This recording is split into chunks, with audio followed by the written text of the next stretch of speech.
আজ একাদশীর নাম কি? উৎপন্ন একাদশী। সরষা দানা, এই তো। এই কয়টা জিনিস আমরা বর্জন করতে পারি না? মনুষ্য জীবন পেলাম, সুদুর্লভ মনুষ্য জীবন পেলাম, ভগবান যে এসে প্রেম দিলেন, ভক্তি, বাবা মায়ের দায় সন্তানের দরুন, আর তো তিনি মাতার মাতা পিতা।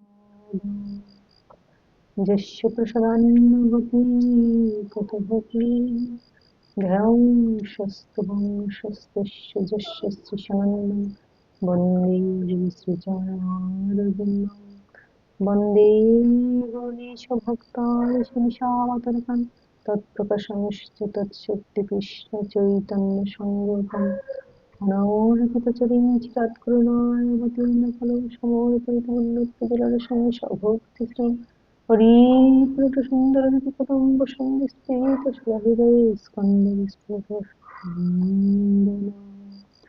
নমো ভগবতে শ্রীকৃষ্ণ প্রেম পদায় কৃষ্ণায় কৃষ্ণ চৈতন্য নাম্নী গৌরীশনো নমঃ অকৃষ্ণ করুণা সিন্ধু দীনবন্ধু জগৎপতে গোপেশ গোপিকা কান্ত রাধাকান্ত নমস্তে তপ্ত কাঞ্চন গৌরাঙ্গী রাধে বৃন্দাবনেশ্বরী বিশ্বভাবনী সুতাং দেবী তং নমামি হরিপ্রিয়া বৃন্দাবৈ তুলসী দেবৈ প্রিয়ায় কেশবশ্চ কৃষ্ণ ভক্তি পদে সত্যব্রত নমঃ জয় রূপ সনাতন ভট্ট রঘুনাথ শ্রী জীব গোপাল ভট্ট দাস রঘুনাথ এই চাই গোসাদি পরিচরণ বন্ধন যাহা হইতে বিঘ্ন সুবিষ্ট পুরাণ এই চাই গোসাই প্রভু মিলে করদয়া আমি চরণে শরণ নিলাম দেহ পদশায় বাঞ্ছাকল্পতরুভ্যশ্চ কৃপা সিন্ধুভ্যবচ পতিতানাং পাবনেভ্যো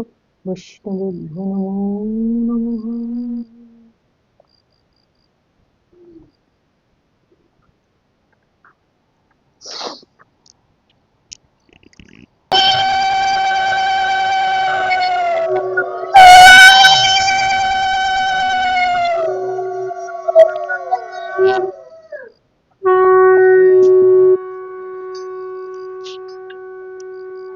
মালা পড়তে হবে, থাকলে মালা পড়তে হবে। অনেক ভাবে বলা যায়।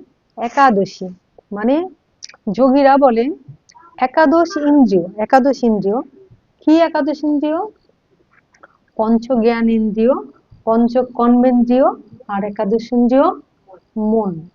এই 11টা জিনিসকে ওই দিন সংযম, সংবরণ। জীব চাইছে এই ওই খাই, জীবের লালসায় যে জীব এতি অতি ধায়, সে কি কখনো কৃষ্ণ পায়?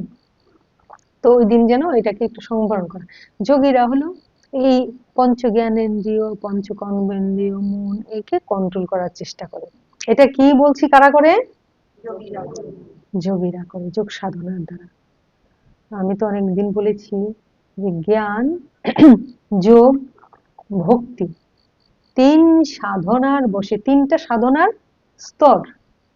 তুমি দাঁড়িয়ে আছো বলো, অসুবিধা হচ্ছে?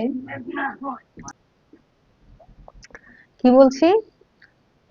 ওই একাদশ ইন্দ্রিয়কে সেদিন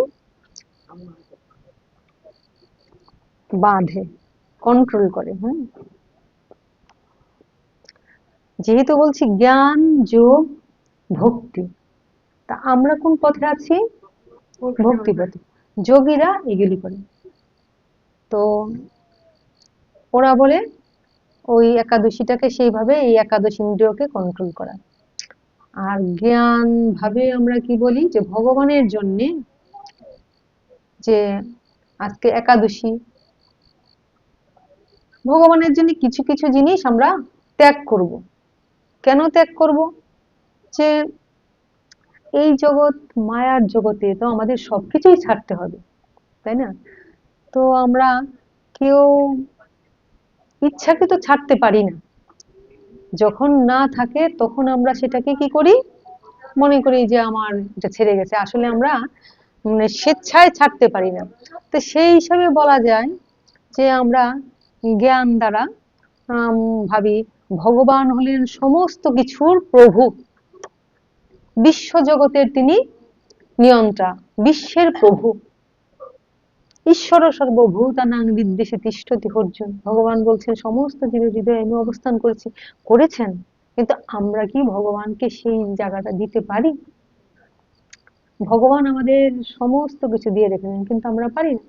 জ্ঞান দৃষ্টি দিয়ে আমরা যেমন ভাবি যে ভগবানের জন্য যদি একটু ছাড়ি, ভগবান তো আমাদের সবই দিয়েছেন, তা আমরা একটু ছাড়ি। কেন ছাড়ি? ছাড়লাম মানে আমি সেদিনে খেলাম না, এটা নয়।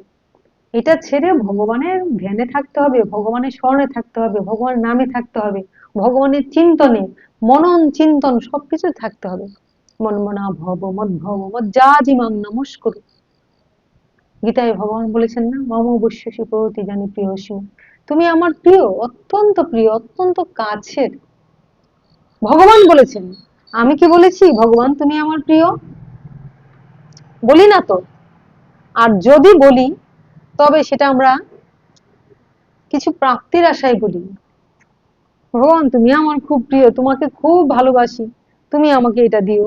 ভগবান আমি না পাটা নিয়ে হাঁটতে পারছি না, তুমি আমাকে একটু শক্তি দাও যেন উঠতে পারি, বসতে পারি। কিছু না কিছু তো চাই। ভগবান হ্যাঁ আমার ছেলের বউয়ের বাচ্চাটা হোক, ছেলের চাকরিটা যেন হয়ে যায়, ব্যবসাটা যেন ভালো হয়ে যায়।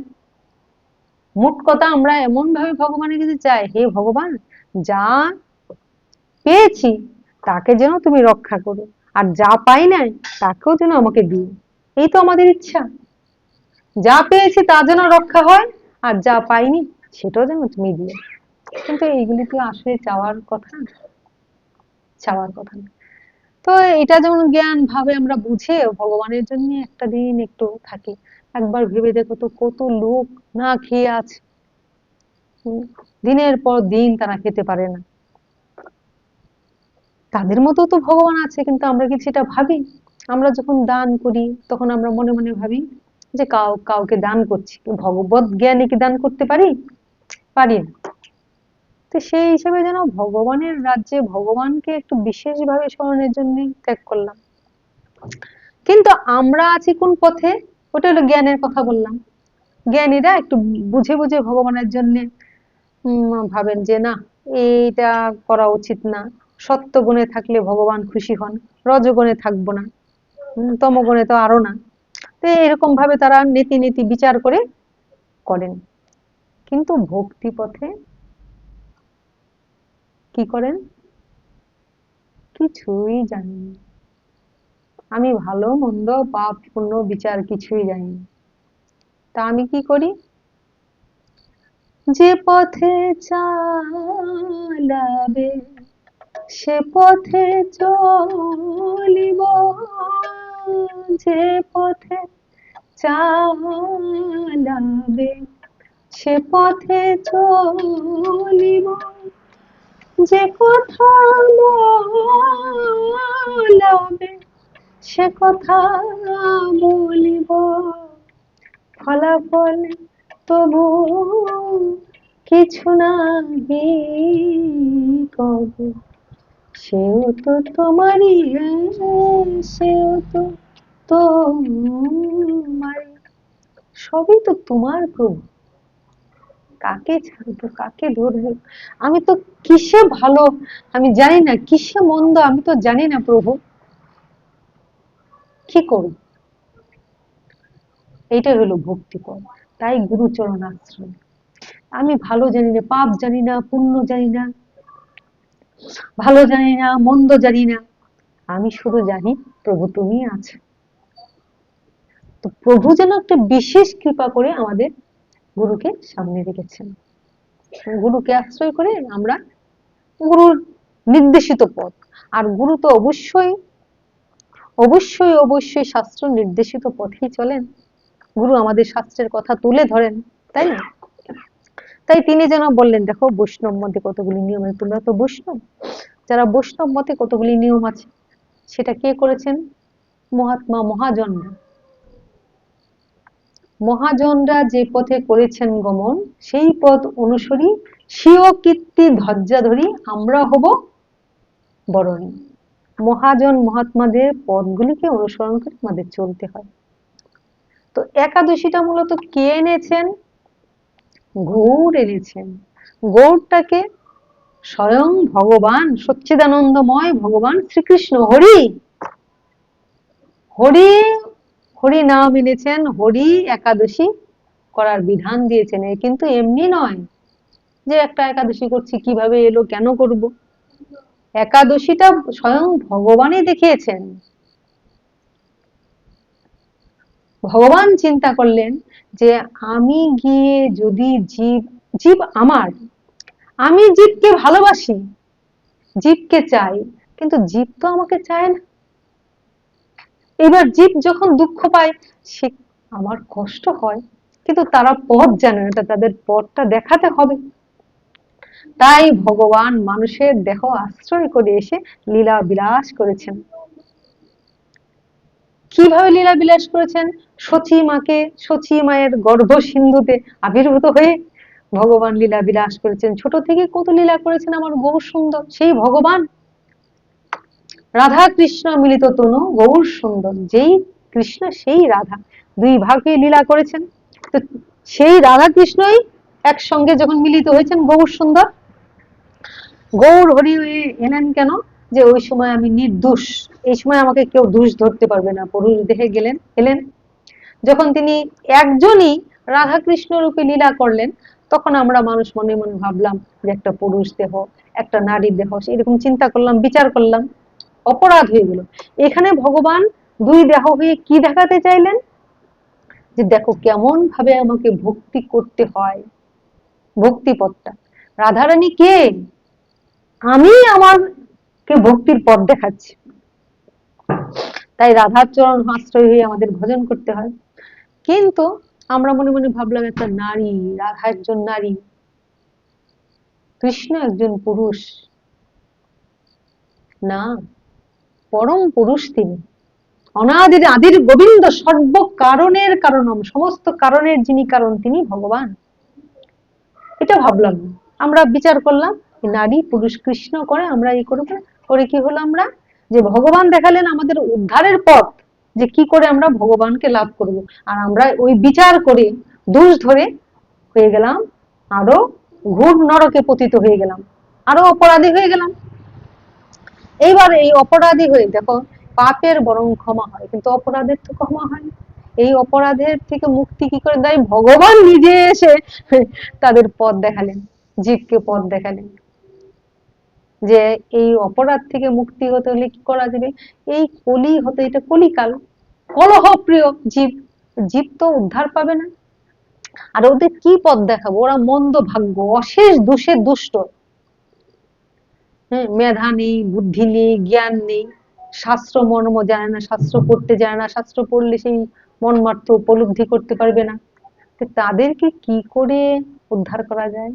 ভগবান সহজ পথ দিলেন, একমাত্র কলি জীবকে বিশেষ কৃপা করা যায়। যখন কলি জীব অধঃপতিত, কিচ্ছু করার ক্ষমতা নেই, তখন কি দিলেন?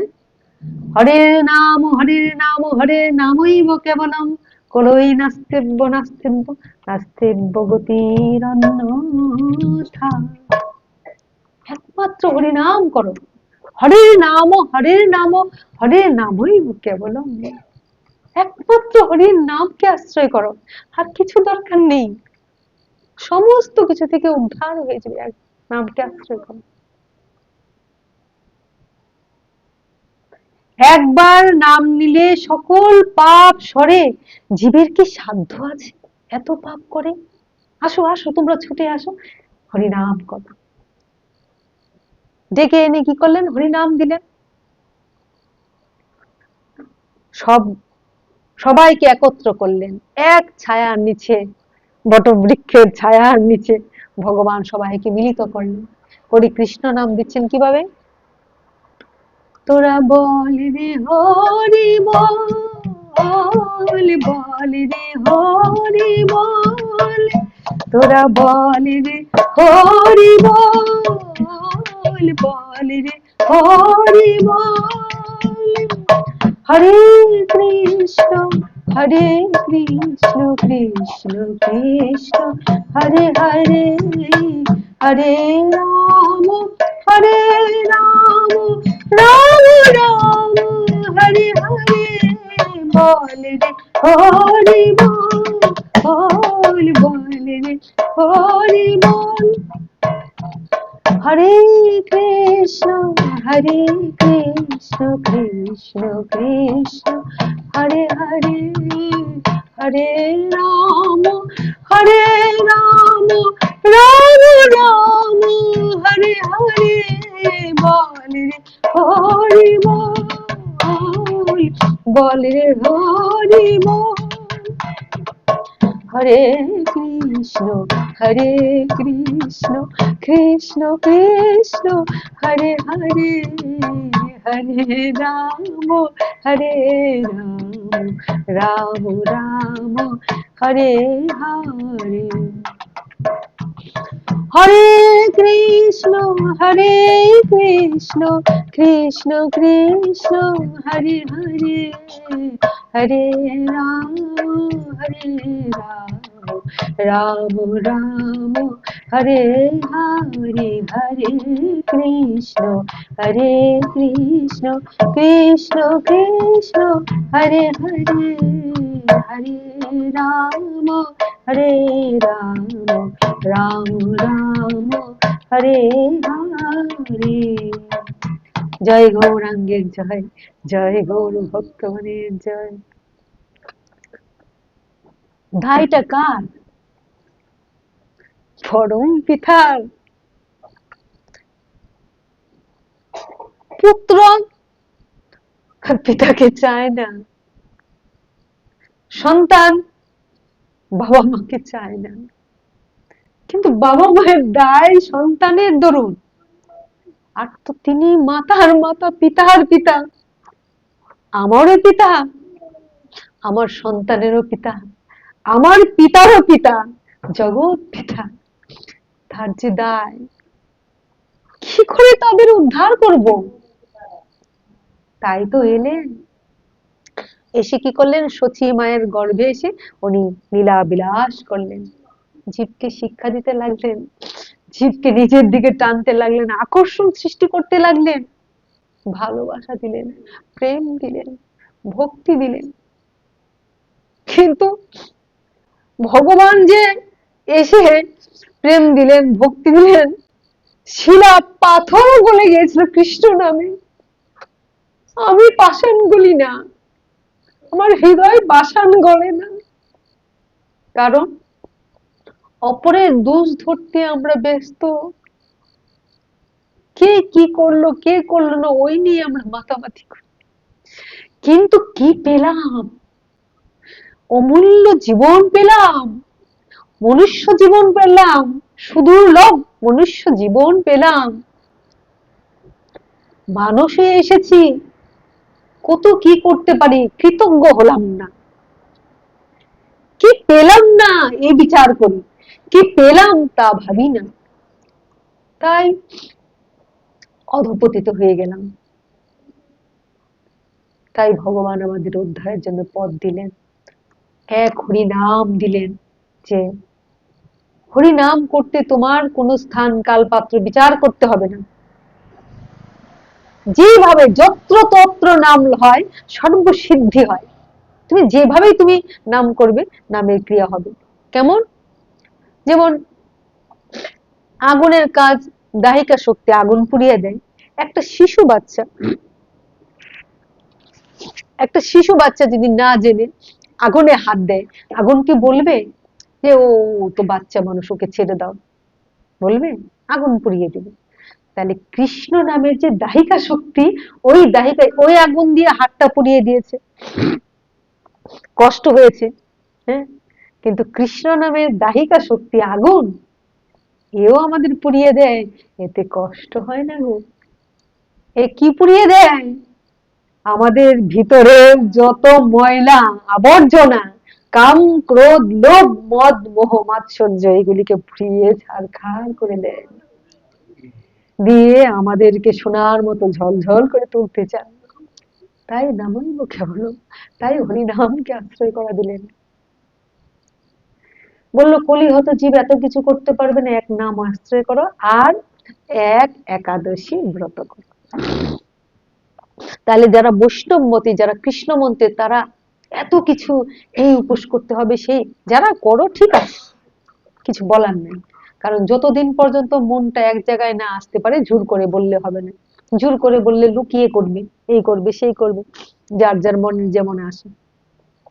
কিন্তু যারা ভগবানের কথা অনুভব করতে পেরেছে, যারা গুরুর চরণ আশ্রয় করে, তারা জানবে যে ভগবান তো সহজ ভজন দিয়েছেন, এক কৃষ্ণ নাম আর এক একাদশী ব্রত করলে সমস্ত ব্রত হয়ে যায় তোমার, আর কিছু আলাদা লাগে না। গোবিন্দ ভজন করলে আর কোনো ভজন করতে হয় না, সবই হয়ে যায়। কারণ সবাই তো এখানে আছে, মানে ওদের করতে হবে না এমন না, ওরা সবাই এখানে আছে, এক নাম নিলে সবই হয়ে যায়। এই হলো ঘটনা। তো সচি মায়ের ঘরে এসে কি বলেছিলেন, উনি চিন্তা করলেন আমি যেখানে এলাম আমার তো কোনো করার দরকার নেই। আচ্ছা, আমি যেই মাকে আশ্রয় করে এলাম, ভগবান ভাবলেন, আমি যেই মাকে আশ্রয় করে এলাম সেই মায়ের নাম কি? সচিমা। বলে সচিমা না, সুচিমা, সুচি সুচি, ও তো সুচি হয়ে গেছে। ভগবান যাকে অঙ্গীকার করেছেন, যাকে আশ্রয় করে এসেছেন, সে কি আর সচি আছে? সে তো সুচি হয়ে গেছে। সুচি কথার মানে পবিত্র, শুদ্ধ হয়ে গেছে। সে তো পবিত্র শুদ্ধ, তার কি কিছু করার প্রয়োজন আছে?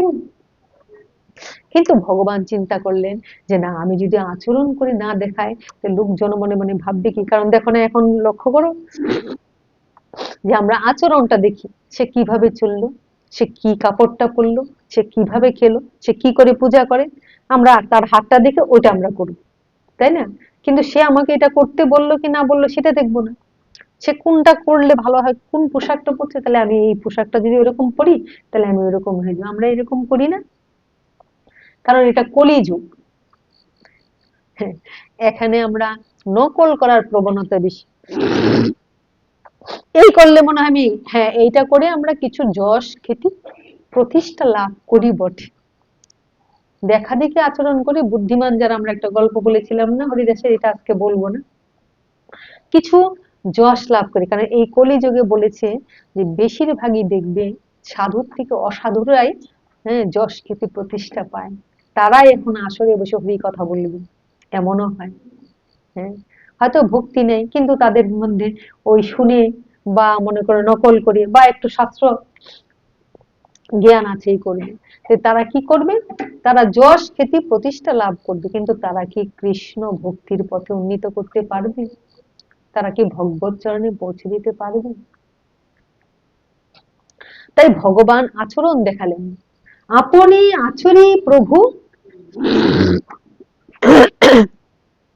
ঠান্ডা লেগে গেছে, আপনি আচরি প্রভু জীবেরে শিখায়। তো তিনি আচরণ করলেন, কি করব, আমার মা যদি করে, মার দেখা দেখি ওরা করবে, কিন্তু আমার মার তো করার প্রয়োজন নাই, কিন্তু যদি না করে তাহলে সবাই, আর আমার মাকেও তো আমি উদ্ধার করতে এসেছি, ভক্তকে, মাটা কে? ভক্ত, ভগবানের ভক্ত, তো তাকে উদ্ধার করতে এসেছি, সবাইকে উদ্ধার করতে এসেছি। তখন তিনি কি করলেন, একদিন মাতৃপদে প্রভু করিয়া প্রণাম, প্রভু কহে মাতো মোরে দেহ একদান, মাতা বলে তাই দিব তুমি যা মাগিবে, পুত্র বলে মাতা একাদশীতে অন্ন না খাইবে। রাধে রাধে। মা যখন বলছে না তুমি যা চাইবে তাই দিব, আমাদের সন্তানরা হলে কি বলতো, গাড়িটা কিনে দাও, জিনিসটা কিনে দাও, এই দাও।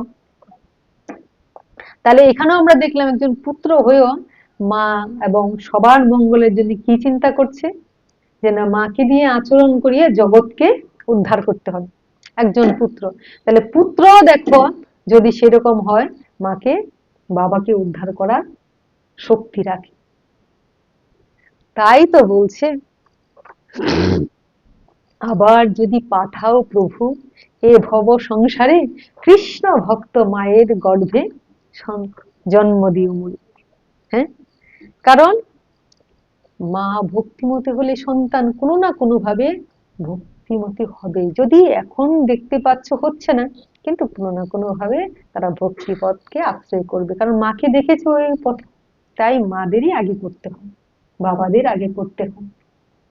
হ্যাঁ, এইবার মা যখন অঙ্গীকার করলেন, মা একাদশী ধরলেন, মাকে ঘিরে কি করলেন, গৌর হরি বল, যত তার এলাকার যারা ছিল সবাইকে তিনি একাদশী ব্রত করিয়ে নিলেন। এই হলো আমাদের একাদশী এলো। তাহলে এটা বিধান ভগবান দিলেন না, একাদশী এমনি এমনি এসছে। আর কেউ কেউ বলে যে না, বাচ্চা অবস্থায় একাদশী করতে হয় না, বিধবা হলে করা যায় না, এন তেন স্বামী থাকলে করলে অসুবিধা হয়। এগুলি ভুল ধারণা, অজ্ঞানতা, মূর্খতা। একাদশী প্রত্যেকের জন্য 8 থেকে 8 বছর, 8 থেকে 80 বছর পর্যন্ত প্রতিটা মানুষেরই একাদশী ব্রত করা অবশ্যই অবশ্যই অবশ্যই কর্তব্য। অনেক সময় আমরা বলি না, না ও পারছে না গো, জোর করো না। জোর করে হলেও করা উচিত, কারণ এটা যদি এমনি শাস্ত্রীয় বিধান হতো আলাদা কথা। দেখো স্বয়ং ভগবান এসে যখন এইটা করলেন, তাহলে আমাদের করা উচিত না? আর আমরা যদি করি, ভগবান যখন বলে গেলেন, আমাদের করার জন্য নির্দেশ দিলেন, তাহলে আমরা যদি সেটা করি তাহলে কি হবে? তাহলে ভগবান খুশি হবেন। আর আমরা কি করছি? ভগবানকে সম্মান দিচ্ছি। বাক্যটাকে মানাই তো আসল কথা। তো ভগবানের বাক্যটা যদি না মানি, তাহলে কি তাকে সম্মান দেওয়া হচ্ছে?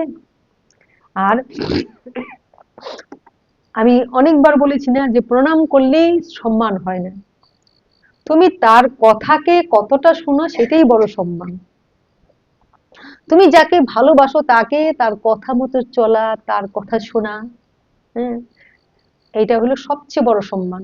কেউ যদি কাউকে ভালোবাসে, কেউ যদি কাউকে বিশ্বাস করে, কেউ যদি কাউকে ভক্তি করে, শ্রদ্ধা করে, মানে, তাহলে প্রথম প্রমাণ হলো, দেখবে সে তার কথার বাইরে চলবে না। সে তার কথাকে লক্ষ্য করবে, তার আচরণকে নয়। মানে সে কি কথা বলছে আর সেইভাবে চললে সে আমার প্রতি খুশি হবে, সুতরাং তার কথাকে ধরে সে সেই কাজগুলি করবে। তো আমরা প্রথম এবং শেষ পর্যন্ত বুঝতে পারি কেউ কাউকে ভালোবাসে, মানে তার কথাকে সে মান্য করে। কিন্তু কেউ তার কথা মানছে না, অথচ যতবার প্রণাম করছে সে, এগুলো তো কপট ভাব। এটা তো তুমি দেখানোর জন্য করছো, কিন্তু আসল তো কথা মানা, আসল কথা মানা, এটা প্রথম এবং শেষ কথা হলো ভক্তির মূল লক্ষ্য হলো তার কথাকে কতটুকু মানে। আর যদি গুরু বাক্য হয়, তাহলে তো সেটা বলার অপেক্ষাই রাখে না। তাহলে আমাদের বুঝতে পেরেছো কেন গুরু ধরা? এই ভক্তি পথে উন্নীত হওয়ার জন্য। তাহলে গুরু ধরে যদি আমরা তার কথাই না মান্য করি, তাহলে আমরা ভক্তি পথে আছি কি? নিতাই গৌর হরি, আছি কি? তাহলে এটা ভক্তি পথে নেই। আমরা ভক্তি পথ থেকে আমরা পদস্খলন হয়ে গেল, আমরা পড়ে গেলাম, ভক্তি পথে নাই। তাহলে ভক্তি পথে না যদি থাকি, তাহলে কি ভগবান তোমার আছে? ভগবান তোমাকে করবেন কিছু? ভক্তি পথে একমাত্র সহজ পথ গুরু বাক্যকে মানা আর নিরপরাধ হয়ে কৃষ্ণ নাম করা। ভগবান সেখানে হাসতে হাসতে আনন্দে বিরাজ করেন, হাসতে হাসতে ভগবান সেখানে আনন্দ করেন। দীক্ষাকালে শিষ্য যখন করেন আত্মসমর্পণ, বলছে আমার তো তোমার, আমার যা আছে সবই তো তোমার, আমি তোমার, আমার সংসারে সবকিছু তোমার। বলা সহজ, easy to see but to do. যতটা বলা সহজ, করা অত করতে যে পারলো সেই হলো। তাই তো বলে গুরু মিলে লাখে লাখে, শিষ্য মিলা ভার। যে কথা মানতে পারলো, যে কথা ধরতে পারলো, হাজার হাজার শিষ্যের মধ্যে সেই তরে গেল। নিতাই গৌর হরি। যে কথা মানতে পারলো, ধরতে পারলো, হাজার হাজার লাখ লাখ শিষ্য থাকুক না, তরে গেল সেই জন, পার হয়ে গেল সেই জন। তো আমার গৌর সুন্দর তাকে ধরে কি করলেন? সবাইকে ওই একাদশী ব্রত পালন করে নেন। তার জন্যই আমরা একাদশী ব্রত পালন করি। তাহলে তোমরা সহজেই বলতে পারবে, কেউ করতে না চাইলে, যে স্বয়ং ভগবান এসে করিয়েছেন, নিজের মাকে করিয়েছেন, নিজে করেছেন, তাহলে আমরা কেন করব না? তাহলে কি আমরা ভগবানকে অশ্রদ্ধা করছি? তাই তো করছি। যদি না করছি, তার কথা গুরুত্ব দিচ্ছি না। তাই আমাদের একাদশী ব্রতটা কেউ রাগ করুক, বিরক্ত হোক, চেষ্টা তো করবো। এইবার যদি উচ্ছৃঙ্খল হয়, বেয়াদব হয়, কথা নাই শুনে, তো আমার কিছু করার নাই। কিন্তু আমরা যদি মা হই, বাবা হই, আমরা চেষ্টা করব। একাদশী করলে কি কেউ মরে যাবে? ভগবান তো কত কিছু খেতে দিয়েছে দেখো তো। প্রথম বলছে, কেউ বলা হয়েছে যে যে পারবে নির্জলা করো। আচ্ছা নির্জলা পারছো না, জল দিয়ে জল খেয়ে করো। আচ্ছা জল খেয়ে হচ্ছে না, ঠিক আছে ফল খাও, কত রকম ফল আছে, ফল খাও। আচ্ছা ফল খেয়েও হচ্ছে না, তাহলে কি করো? শস্য খাও, অনেক কিছু আছে। শুধু পাঁচটা মাত্র চিন্তা করো, পঞ্চরবি শস্য বর্জন করে পাও। সেই পঞ্চরবি শস্যটা যেন চাল, গম, আটা, সরষা দানা, এই তো। এই কয়টা জিনিস আমরা বর্জন করতে পারি না? এই কয়টা জিনিস বর্জন করে আমরা অনায়াসে একাদশী ব্রত করে ভগবানকে সন্তুষ্ট করতে পারি। তা আমরা কোন জায়গাটা বলেছিলাম যে জ্ঞান যোগ ভক্তির দ্বারা আহ, তারা ওইভাবে কন্ট্রোল করে, কিন্তু বৈষ্ণবরা কেন করে? ওই যোগীরা কি করে? যোগ সাধনার দ্বারা শরীরকে এতদিন দীর্ঘায়ু করে রাখতে হবে, সুস্থ রাখতে হবে, আমরা এইগুলি মানলে শরীর হবে, শরীর সুস্থ থাকবে। কিন্তু ভক্তরা তা করে না। ভক্তরা ওসব বুঝেই না। তারা কি জানে? না ভগবান এটা করলে ভগবান দেখিয়ে গেছেন, যখন এটা করলে ভগবান আমার প্রতি প্রীত হবেন, সন্তুষ্ট হবেন, প্রসন্ন হবেন, তাই তাকে খুশি করার জন্য আমরা এটা করছি। তস্মিন তুষ্টে জগৎ তুষ্টি, তুমি যদি খুশি হও জগতে সব খুশি হবে। তো তোমাকে খুশি করার জন্য এটা করছি। এই তো ভগবানের বিধান। আর যারা আমরা বৈষ্ণব মতে, তারা এটাকে আরেকটা নাম দিই, সেটাকে কি বলি? একাদশী তো বলছি ভগবানের প্রিয়।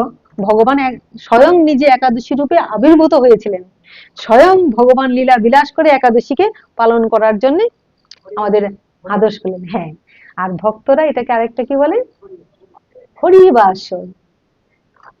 হরি আর এই একাদশীর দিনটা আমাদের ইহজগতের মানুষের বাসর হয় না?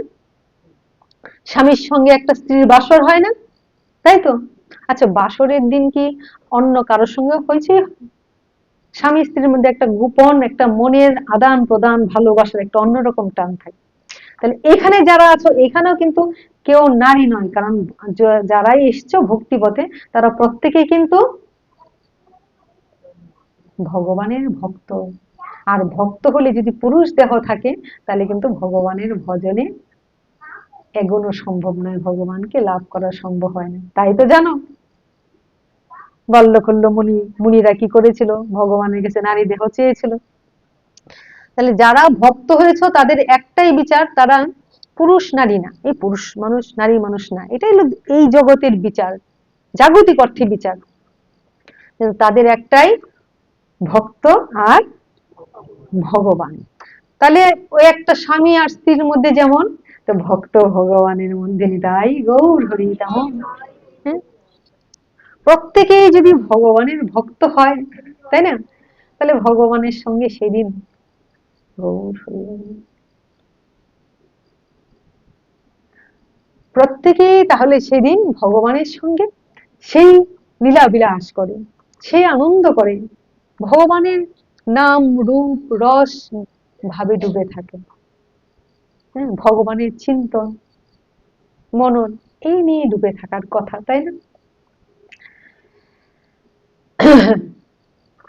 হরির বাসর মানে হরির সঙ্গে সেদিন ভক্তদের বাসর হয়।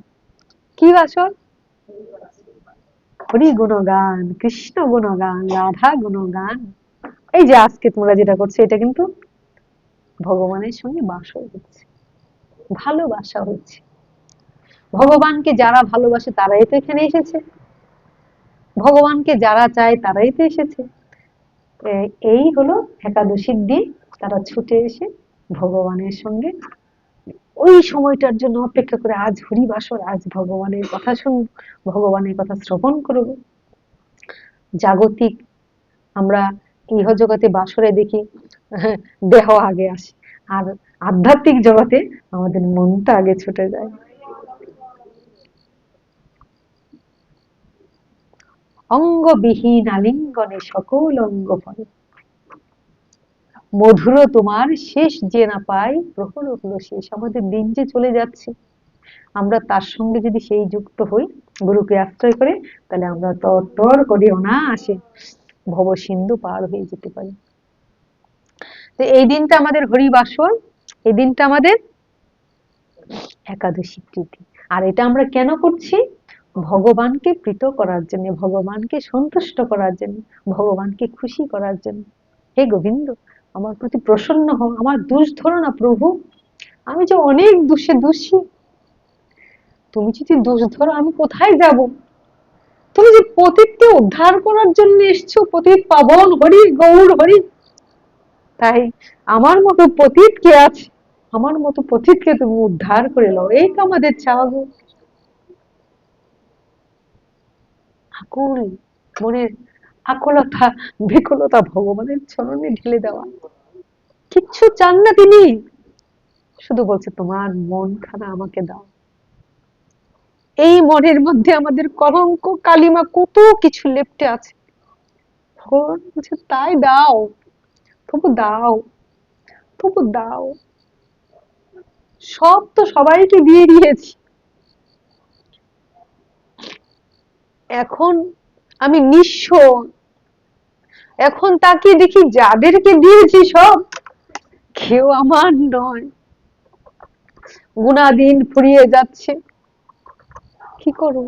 তাই যে আমাকে ভালোবাসে তাকে ভালোবাসতে হবে, তার কথা শুনতে হবে, তার সাথে সম্বন্ধ যুক্ত করতে হবে, তবেই তো ভব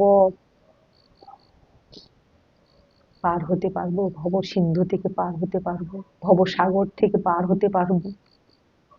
আর বারবার বলছি, যেহেতু আমরা ভক্তি পথের অনুসারী, তাই গুরু আছে, তাই আমরা অনায়াসেই অপরাধ শূন্য হয়ে ভগবানের নাম গুণগান করে আর এক একাদশী ব্রত করে যদি হৃদয় মার্জন হয়ে যায়, চেত দর্পণ মার্জনং ভব মহাদাবাগ্নি নির্বাপনং শ্রেয় কৌরব চন্দ্রিকা বিতরণং বিদ্যা বোধ জীবনং আনন্দাম বিবর্ধনং প্রতিপদং পূর্ণামৃত সাধনং সর্বাত্ম স্বপনং পরং বিজয়তে শ্রীকৃষ্ণ সংকীর্তনম।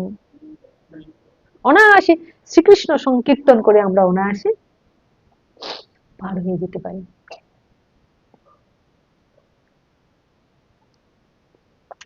ভক্তি পথে যদি আমরা বুঝতে পারি, তাহলে অতি সহজ ভজন, এর চাইতে সহজ ভজন আর হয় না, আর হবে না। যদি বুঝতে পারি তাহলে অনায়াসে আমরা পার হয়ে যেতে পারি, আর যদি বুঝতে না পারি তাহলে আমাদের আবার 84 লক্ষ জনই পরিভ্রমণ করতে হবে। আচ্ছা ধরো, যেই ছেলেটা, বাবা মায়ের কয়টা ছেলে, যেই ছেলেগুলি নিজের ভালো বুঝলো, নিজের উন্নতি করলো, তার জন্য কি বাবার চিন্তা থাকে? হ্যাঁ, বাবা তো জানে, ও তো তার পথ জানে, এই পথে চললে ভালো হবে, হিসাব নিকাশ জানে, ভালোটা জানে, কি পথ দিয়ে এগুলে তার উন্নতি হবে জানে। কিন্তু যেই ছেলেটা কিছু করতে পারে না, যেই ছেলেটা সর্বশান্ত, যেই ছেলেটা নিজের ভালো বুঝলো না, তার জন্য তো বাবার প্রাণটা কাঁদে। তো ওই জীব ভক্ত তারাই যারা অধঃপতিত হয়ে গেছে, যারা কিছুই বোঝে না, তাদের জন্যই ভগবান, তাদের জন্যই ভগবান এসেছেন যে অতি সহজ ভক্তিতে চলো। আর জ্ঞান পথে, তার জ্ঞান হয়ে গেছে, বুদ্ধি, সে তার নিজের বুঝে নিচ্ছে, সে তার নিজের উদ্ধারের পথ করছে। কিন্তু হ্যাঁ, সাধু সাবধান, জ্ঞানের কিন্তু বিকার আছে। জ্ঞান যতই, ভগবান বলছেন জ্ঞানী ভক্ত আমার প্রিয়, কিন্তু জ্ঞান কিন্তু তোমাকে বিকারে ফেলতে পারে, আর বিকারে পড়লেই জ্ঞান বিদ্যা বিনয়ং দদাতি, আমাদের বিদ্যা বিনয় দান করে, জ্ঞান আমাদেরকে উপরে তুলবে। কিন্তু জ্ঞানের যে বিকার আছে, জ্ঞান হলে যদি জ্ঞানটা বুঝতে না, জ্ঞানের বিকারে সে পড়ে যাবে। কিন্তু ভক্তি পথে পড়ার ভয় নেই। জ্ঞান পথে যদি পড়ে যায়, যোগ পথে যদি কেউ পড়ে যায়, তবে তাকে আবার যেখান থেকে শুরু করেছিল ওখান থেকে আবার শুরু করতে হবে। কিন্তু ভক্তি পথে যদি পড়ে যায়, ভগবান এত বড় কথা বলেছেন, নমে ভক্ত প্রণশ্যতি, আমার ভক্তের কোনো বিনাশ নাই। যদি আমার ভক্ত পড়ে যায় তা আমি তাকে তুলে নিই। তাহলে ভক্তকে, আমরা তো সবাই ভক্ত হয়েছি, কিন্তু ভক্ত কি হতে পেরেছি?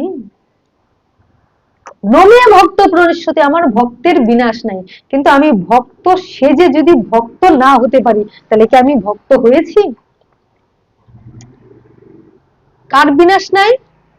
আমার ভক্তের বিনাশ নাই। যদি ভক্ত হই তবে জানতে হবে তার বিনাশ নাই। পড়ে গেল ভগবান তাকে, আবার কখনো ভগবান তাকে ইচ্ছা করে ফেলে দিয়ে কি করেন, তাকে পরীক্ষা করেন যে আমার ভক্ত যে হয়েছ, তুমি কত বড় ভক্ত হয়েছ, তোমার কত বড় ধৈর্য, কত শক্তি। আমি দুঃখ দিলে, কষ্ট দিলে আমাকে কতটা তুমি ভালোবাসতে পারো, পরখ করে নিবে না? কেমন ভাবে? খাঁটি সোনা। অনেকদিন বলেছি যে সোনার দোকানে তো সিটি গোল্ড থাকে, তুমি সিটি গোল্ড কিনবে, তুমি জেনে শুনে যখন সিটি গোল্ড নিচ্ছ, নিয়ে যাচ্ছ, ওটা কিন্তু সোনারকার কোনোদিনই আগুনে ফেলবে না, দাম ধরবে, নিয়ে নিবে। কিন্তু তুমি যদি সোনার জিনিস কিনো, তুমি যদি যাচাই করতে চাও, সোনারকার সেটা আগুনে দিবে না। তা আগুনে দিলে কি হবে? আরো ঝলঝল হয়ে জ্বলে উঠবে। তো এমনি ভাবে ভগবান ভক্তকে অনেক কঠিন পরীক্ষায়ও ফেলেন। হুম, আমরা এটা জানি না। আমরা কি বুঝতে পারি ভগবানের কি অভিপ্রায়, ভগবানের কি ইচ্ছা, কিসের জন্য কি করেন? আবার অনেক সময় ভগবান কোনো ওই ভক্তকে দিয়ে বিশেষ কোনো কর্ম করাবেন বলো তাকে অভিশপ্ত করেন, বিশেষ কোনো কর্ম করাবেন বলো তাকে মোহগ্রস্ত করে ফেলেন। অর্জুনকে মোহগ্রস্ত করেছিলেন না? পরীক্ষিত মহারাজকে অভিশপ্ত করিয়েছিলেন না? তাহলে তারা কি আসলেই, তাদের কোনো দোষ অপরাধ ছিল? ভগবানের অভিপ্রায় ছিল, মানে এটা দিয়ে তিনি ভাগবত রচনা করবেন পরীক্ষিতকে দিয়ে, অর্জুনকে দিয়ে তিনি গীতায় করবেন। তদ্রুপ অদ্যাবধি লীলা করেন গোড়ারায়, কোন কোন ভাগ্যবাণী দেখিবারে পায়।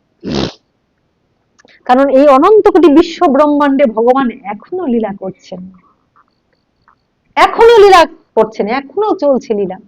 কিন্তু সবাই কি দেখতে পায়? দেখিও না দেখে যত অভক্তের গণ, যারা অভক্ত, এই যে ভগবান প্রথমেই বলছেন ভক্ত আমার প্রিয়, ভক্ত বুঝবে, কিন্তু যে অভক্ত সে বিচার করবে, সে বুঝতে পারবে না। তাই বলছে দেখিও না দেখে যত অভক্তের গণ, বলেনি যে ভক্ত অভক্তের গণ। দেখিও না দেখে যত অভক্তের গণ, তারা কিন্তু দেখছে যে ভক্তের কোনো একটা কিছু হচ্ছে, কিন্তু বুঝতে পারছে না। তো দেখিও না দেখে যত অভক্তের গণ, উলুকে না দেখে যেমন সূর্যের কিরণ। রাধে রাধে গৌর হরি। তাদেরকে কিসের সঙ্গে তুলনা করেছে? উলুক। উলুকটা কি? পেঁচা, বাদর, এরা তো উলুকের ইয়ে। উলুক মানে পেঁচা না বাদর মনে হয় না? হ্যাঁ, আচ্ছা, দেখি নাই, বলতে পারবো না। উলুকে, তা তুমি এইভাবে ভাবতে পারো, পেঁচা, হ্যাঁ, তারপর বাদর, তারপর উলুক। আরেকটা নাম বলো। উলুকে না দেখে যেমন সূর্যের কিরণ, তারা কিন্তু সূর্য যখন উঠে, তুমি দেখেছো উলুক? ওরা বের হয় না, রাত্রিবেলা বের হয়। আচ্ছা, তো উলুকে না দেখে যেমন সূর্যের কিরণ। সূর্য উঠলে আমরা কিন্তু অন্ধকারের মধ্যে দরজা বন্ধ করে ঘরে থাকি, তো সূর্যটা যখন উঠে আমরা কিন্তু দরজা খুলি, কাজকর্মে সবাই বেরিয়ে যায় ছুটে। আর ওরা কি করে? ওটা উঠলে লুকিয়ে থাকে, দেখতে পারে না, কারণ ওইটা দেখার শক্তি নাই। তদ্রুপ হচ্ছে দেখিও না দেখে যত অভক্তের গণ, যারা অভক্ত তারা কি করে? তারা তখন ওইটা বুঝতে পারে না, তারা তারা এটা অনুভব করতে পারে না। অভক্তের গণ ওলুকে না দেখে যেমন সূর্যের কিরণ, এখানে যে সূর্যের কিরণটা আছে, হ্যাঁ, ওইটা কিন্তু তারা দেখতে পারে না, কারণ তারা আমার গৌর অভক্ত, তারা অভক্তের গণ, অভক্তের গণ, মানে কাতারে, অভক্তের কাতারে ফেলেছেন। জয় রাধে। যাই হোক, আমি তো ভুলেই গেছি, অনেকদিন পরে অনেকটা আলোচনা করে ফেলেছি, আবার কন্ট্রোলে আনতে হবে। তা বোঝা গেল আমরা হরিবাসর করছি, একাদশী করছি, আমরা ভগবানকে প্রীত করার চেষ্টা করছি। আমরা কি পারি? পারি না, কিন্তু চেষ্টা তো করতে পারি।